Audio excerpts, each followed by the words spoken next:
Hello everyone and welcome to our YouTube channel Edulive ICSC।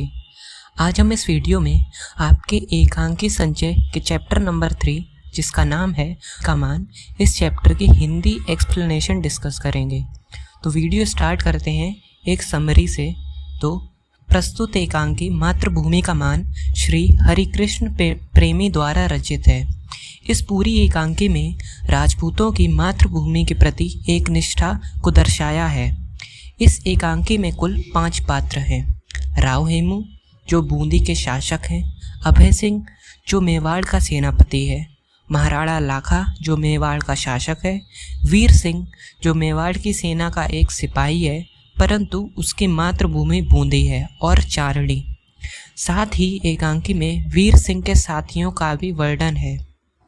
एकांकी में राजपूत शक्ति की एक सूत्रता के लिए महाराणा चाहते थे कि बूंदी उनकी अधीनता स्वीकार कर ले।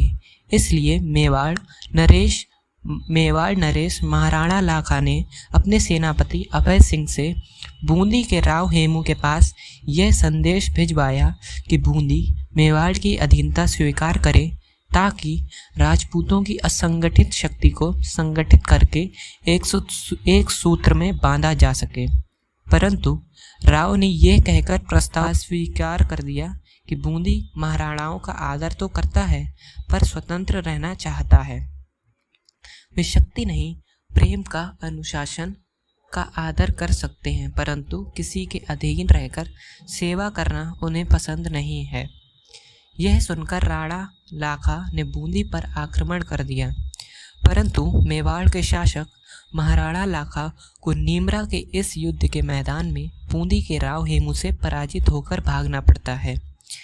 इसलिए अपने को धिक्कारते हैं और आत्मग्लानि अनुभव करने के कारण जनसभा में भी नहीं जाना चाहते थे। वे अब किसी भी तरह हाड़ाओं को हराकर अपने माथे पर लगे पराजय को कलंक को धोना चाहते थे। इसलिए महाराणा आवेश में आकर प्रतिज्ञा कर बैठते हैं कि जब तक वे बूंदी के दुर्ग में ससैन्य प्रवेश नहीं करेंगे तब तक वे अन्न जल ग्रहण नहीं करेंगे। अब महाराणा लाखा ने गुस्सा में प्रतिज्ञा तो कर ली थी पर प्रतिज्ञा पूरी कैसे हो, ऐसे में महाराणा को चारणी ने उन्हें सलाह दी कि वे नकली दुर्ग का विध्वंस करके अपनी प्रतिज्ञा पूर्ण कर लें। महाराणा ने यह प्रस्ताव स्वीकार किया क्योंकि वे हाड़ाओं की उनकी उद्दंडता का दंड तो देना चाहते थे तथा अपने व्रत का भी पालन करना चाहते थे। महाराणा की प्रतिज्ञा को पूरी करने के लिए बूंदी का नकली किला बनवाया गया और इस किले को जीतने के लिए नकली युद्ध की योजना भी बनाई गई। इस तरह नकली युद्ध करने के लिए वीर सिंह और उसके साथियों को दुर्ग में भेज दिया जाता है, परंतु वीर सिंह को नकली युद्ध में भी अपनी मातृभूमि का मान देखना मंजूर ना था, क्योंकि वीर सिंह की मातृभूमि बूंदी थी। वह मेवाड़ में इसलिए रहता था क्योंकि वह महाराणा लाखा की सेना में नौकरी करता था। उसने उस नकली युद्ध को भी असली युद्ध में बदल दिया। वीर सिंह ने अपनी मातृभूमि बूंदी के नकली दुर्ग को बचाने के लिए अपने साथियों के साथ प्रतिज्ञा ली कि प्राणों के होते हुए भी इस नकली दुर्ग पर मेवाड़ की राज्य पताका को स्थापित ना होने देंगे। और हाड़ा जाति के सैनिक प्राणपण से युद्ध लड़ने लगे थे और महाराणा के सिपाहियों पर भारी पड़ रहे थे, जिसके कारण महाराणा के सिपाही नकली किले पर अपना अधिकार जमाने में असमर्थ हो रहे थे। परंतु अंत में दुर्ग की रक्षा के लिए वीर सिंह ने प्राण की आहुति दे दी। उस समय मेवाड़ के महाराणा लाखा चारणी से कहते हैं कि उन्हें वीर सिंह की मृत्यु के कारण अब पश्चाताप हो रहा है कि उनके झूठे दंभ के कारण उन्होंने न केवल मातृभूमि से प्यार करने वाले एक सच्चे वीर के साथ और न जाने कितने कितने निर्दोष वीरों की जान ले ली।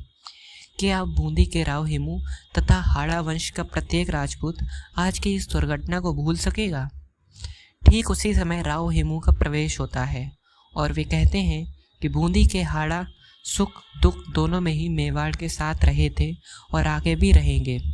वीर सिंह के इस बलिदान ने सभी को मातृभूमि का मान रखना सिखाया है। एकांकी के अंत में सभी वीर सिंह के शव के आगे अपना सिर झुकाते हैं। अब समरी के बाद अब हम इस जो एकांकी है इसकी अब हम शीर्षक की सार्थकता को देखते हैं। तो इस एकांकी का शीर्षक मातृभूमि का मान सर्वदा उपयुक्त है, क्योंकि पूरे एकांकी में मातृभूमि के मान को ही विशेष महत्व दिया गया है तथा अंत में मातृभूमि का मान रखने के लिए ही स्वयं महाराणा का प्रमुख सिपाही जो वीर सिंह था वो शहीद हो जाता है। इस कहानी का संदेश क्या है वो भी मैं इस वीडियो में डिस्कस करने वाला हूँ। मातृभूमि का मान एकांकी में हाड़ा राजपूत वीर सिंह के बलिदान का चित्रण किया गया है। इस एकांकी में ये दिखाया गया है कि राजपूत अपनी जन्मभूमि या मातृभूमि के लिए अपने प्राणों की बलि देने में तनिक भी संकोच नहीं करते हैं। वे अपने मातृभूमि या जन्मभूमि को किसी अन्य राज्य के अधीन नहीं देख सकते, उसको सदैव स्वतंत्र देखना चाहते हैं, उसका सदैव मान और उसकी प्रतिष्ठा चाहते हैं।